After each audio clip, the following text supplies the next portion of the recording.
नमस्कार दोस्तों, स्वागत है आप सभी का मेरी कहानियों में। मैं हूँ शिखा और एक बार फिर से आपके लेकर आई हूँ एक नई कहानी और उम्मीद करती हूँ कि ये कहानी भी बाकी कहानियों की तरह आपको बेहद पसंद आएगी और अब पहले की तरह अपना प्यार और सपोर्ट मेरी वीडियोस पर बनाए रखेंगे। कहानी पसंद आए तो चैनल को सब्सक्राइब करना मत भूलिएगा। तो चलिए अपनी आज की कहानी शुरू करते हैं। सुधा ने अपने कामकाज निपटाने के बाद जैसे ही मोबाइल उठाकर व्हाट्सएप खोला तो रोज़ की भांति सबसे पहले वह अपने दोस्तों रिश्तेदारों के स्टेटस चेक करने लगी।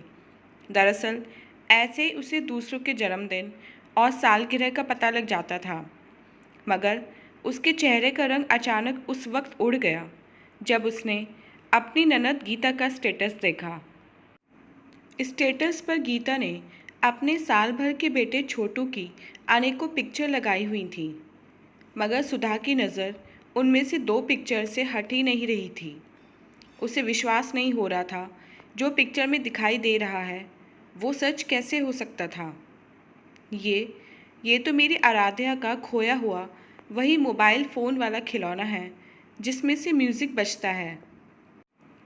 ये गीता दीदी के बेटे छोटू के हाथों में नहीं, ये खिलौना वहाँ कैसे जाएगा? बहनों से तो गीता दीदी यहाँ आई भी नहीं हैं। तो कहीं मम्मी जी? नहीं, वो ऐसा नहीं कर सकती हैं। लेकिन शक ने दिमाग में जगह बना ली थी, तो उसने तुरंत ही गीता को फ़ोन मिला दिया। हेलो दीदी, नमस्ते, कैसी हो? हाँ, वो आपका स्टेटस देख रही थी। सच बहुत प्यारा लग रहा है छोटू, हर पिक्चर कमाल की है। अच्छा, ये क्या पकड़ा हुआ है हाथ में छोटू ने? हे, हाँ हाँ, बड़ा प्यारा लग रहा है, उसी की तरह वो खिलौना। घुमा फिराकर सुधा ने दोबारा टटोलने की कोशिश की। अरे भाभी, वो मोबाइल फ़ोन वाला खिलौना बड़ा पसंद है इसे। दिन भर इसी से खेलता रहता है बदमाश। वो म्यूज़िक बजता जो रहता है उसमें। अच्छा, और आप बताइए, हमारी आराध्या बिटिया कैसी है? सच बहुत मन करता है उसके साथ खेलने का। उसकी बातों को याद करते हुए मुस्कुरा देती हूँ मैं। ठीक है दीदी। अच्छा, वैसे कहाँ से लिया ये? देखने में महंगा लगता है, मुझे बहुत अच्छा लग रहा है। अपनी आराध्या के लिए मैं लाऊंगी। सुधा ने एक बार फिर से वही खिलौने को लेकर अपनी शंकाओं को कुरेदने की कोशिश की। ये वाला खिलौना ठीक से याद तो नहीं है भाभी। हाँ, शायद मम्मी लाई थी छोटू के जन्मदिन पर।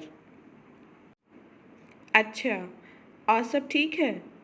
चलिए दीदी, मैं आपसे बाद में बात करती हूँ। कहते हुए सुधा ने फ़ोन गुस्से में काट दिया।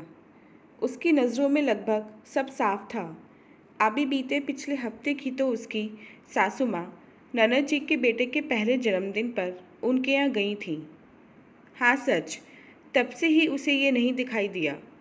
कितना ढूंढा भी था, फिर लगा कहीं सोफे या पलंग के पीछे ना हो, मगर सुधा का मन खिन्न सा हो गया।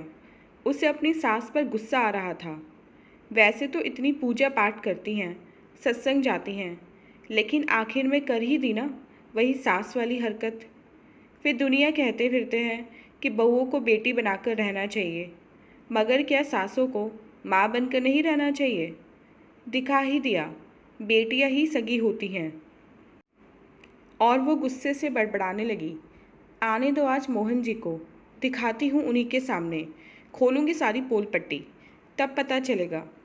दोपहर में सासू माँ को ठीक से खाना भी नहीं परोसा, बल्कि और दिन कितना प्यार सम्मान से पेश आती थी, मगर आज उसने उनसे सीधे मुंह बात तक नहीं की। बहू, क्या बात है आज तुम? बेटा, तुम्हारी तबीयत तो ठीक है ना? सासू माँ ने प्यार से पूछा। तो सुधा गुस्से से कुछ बोली, बस मुंह बनाकर दूसरे कमरे में चली गई। शाम को आराध्या को भी उनके साथ खेलने नहीं दिया। रात को 8 बजे जैसे ही मोहन फैक्ट्री से आया तो रोज़ की तरह माँ के पैरों को छूकर वहीं बैठकर चाय की फरमाइश कर दी। नहीं, चाय यहाँ आकर पीजिए, कहकर सुधा ने चाय अपने कमरे में रख दी। मोहन ने माँ की ओर देखा तो वह बोली, जा। आज दोपहर से उसका व्यवहार ठीक नहीं है। शायद उसके मायके से कोई बात हुई है। मुझे भी नहीं बताया। शायद तुझे। अच्छा, मुझे भगवान जी का स्मरण करने जाना है। देख, अगर कोई बात हो तो कोई मदद वगैरह तो पीछे मत हटियो। पत्नी को अपने पति से ही आशा होती है। और वैसे भी जैसे सुधा मुझे अपनी माँ की तरह मानती है, वैसे ही उसके मम्मी पापा तेरे मम्मी पापा हैं। तो बेटा झिझकना नहीं, जा। कहकर माँ मंदिर वाले कमरे की ओर बढ़ गई। सुधा, ये सब तुम्हें पता है ना, मैं माँ के पास बैठकर ही चाय पीता हूँ। तो आखिर बात क्या है? सुधा ने गुस्से से मोबाइल उठाकर व्हाट्सएप स्टेटस दिखाते हुए कहा, तुम्हारी माँ चोरी छिपे मेरी आराध्या का खिलौना अपनी बेटी के बच्चों को लेकर गई हैं। पता नहीं इससे पहले भी क्या क्या। सुधा, बस, तुम्हें शर्म नहीं आई ये सब कहते हुए? वो माँ है मेरी, और तुम उन्हें, वो मालिक हैं इस घर की, समझी? उन्हें किसी से पूछने की ज़रूरत नहीं कि क्या देना है किसी को। वो तुम्हारे लिए कितना अच्छा सोचती हैं, और तुम। तभी दरवाजे पर बेल बजी। मोहन ने गुस्से में जाकर दरवाज़ा खोला तो सामने नीलम भाभी खड़ी हुई थी। फर्स्ट फ्लोर वाली, उनके ठीक नीचे वाले फ्लोर वाली। अरे मोहन भैया, नमस्ते, कैसे हो? नमस्ते भाभी जी, आइए ना। सुधा कहाँ है? तब तक सुधा भी बाहर आ गई। भाभी आप आइए, बैठिए, मैं चाय बना कर लाती हूँ। अरे नहीं सुधा, चाय नहीं, मैं तो बस आप दोनों को, ये लो प्रसाद माता वैष्णो देवी का, आज ही तो लौटी हूँ शाम को। हाँ ये लो। वो बालकनी खोली तो ये सब सामान मिला जो तुम्हारी लाडली आराध्या नीचे फेंकती रहती है। ताई जी नमस्ते। आराध्या बाहर आते हुए उनसे लिपटते हुए बोली। सुधा नीलम भाभी के हाथों में से लिए सामान को देख रही थी, जिसमें थी कपड़े पकड़ाने वाली चिमटियाँ, खाने पीने वाले चम्मच, एक चाबी से चलने वाला हाथी और वही म्यूज़िक बजने वाला मोबाइल फ़ोन वाला खिलौना।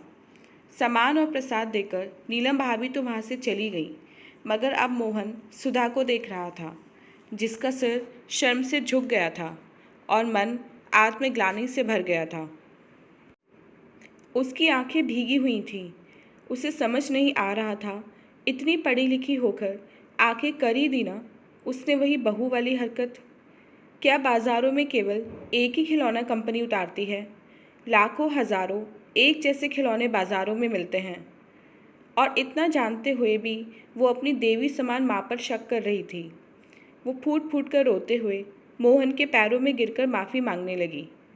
उससे पश्चाताप में देखकर मोहन उसे उठाते हुए बोला, सुधा, भूल हर किसी से हो सकती है, मगर समझदार वही होता है जो संयम से परिस्थितियों का सामना करे।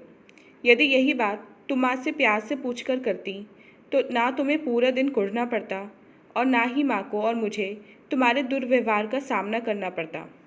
खैर, बात माँ को पता न चले अब। आओ, रोज़ की तरह हम सब एक साथ प्यार से खाना खाने की तैयारी करते हैं। सुधा ने मोहन की और भीगी हुई पलकों को साफ करते हुए हाँ करते हुए अपनी सहमति जताई और चल पड़ी अपने घर को प्यार का वही सुंदर मंदिर बनाने जहाँ सब प्यार से रहते हैं। तो दोस्तों, ये थी हमारी आज की कहानी।